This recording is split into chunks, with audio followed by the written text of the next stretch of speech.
As someone in recovery, you've seen the power of habits firsthand to take control of your life and get you to serve them even when you don't feel like it.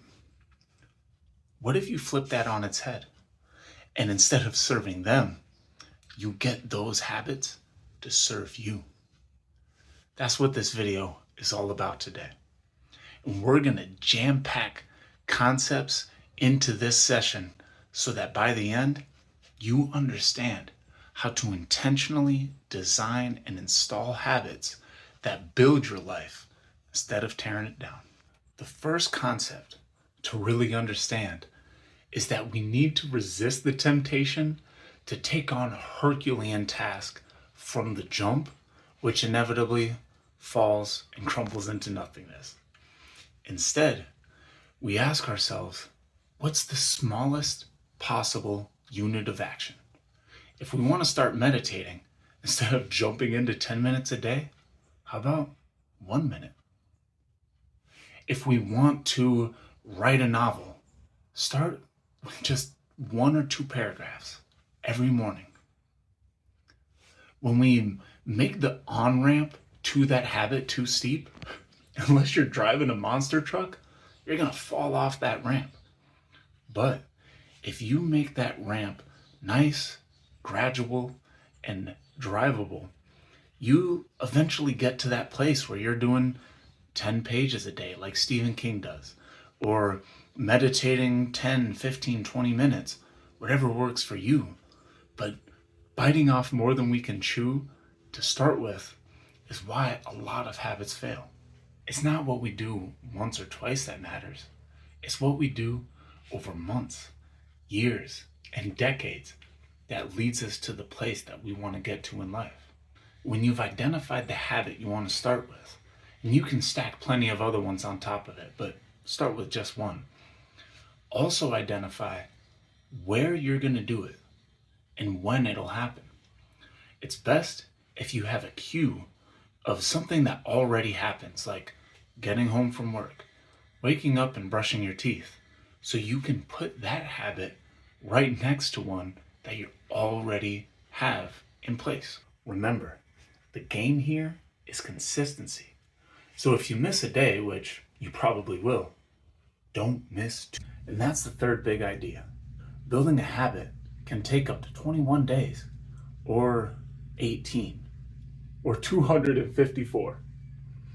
This research out of the University College of London showed that the 21 days thing is a very convenient and popular myth. On average, it takes about 66 days to really form a habit. What makes the difference between 18 and 254 days is the nature of the habit, the temperament of the person, but most importantly, if they missed a day, did they get right back to it? Or did that one day turn into 2 and 3 days? After 2 days, you're really taking a big step back. And after 3, it's almost like starting from scratch. So do yourself a favor. If you're on day 25 and you miss a day, that's all right. But on that second day, if you still don't feel like doing it, or life is tumbling down and it's hard to make 10 minutes in the morning for meditation because you're rushing off to work, meditate for 1 minute.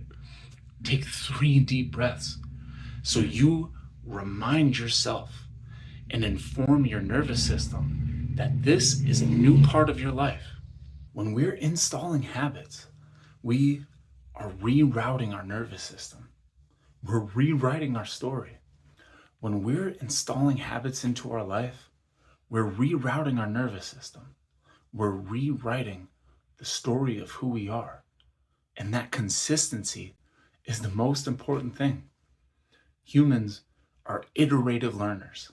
We learn by repetition.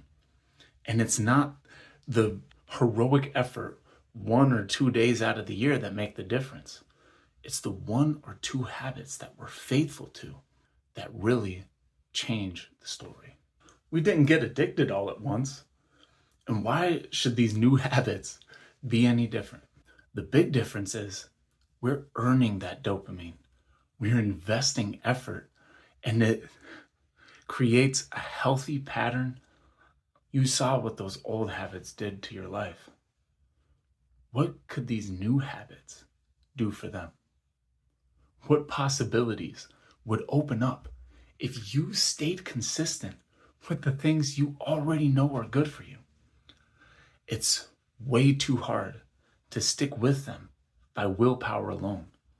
But when we tap into the power of habits, we tap into that deeper wisdom, the genius of our biology, to stick with something that's good for us, even on the days we don't necessarily feel like it. Ask yourself, what power does this hold for me? Could that exercise routine lead to radiant vitality?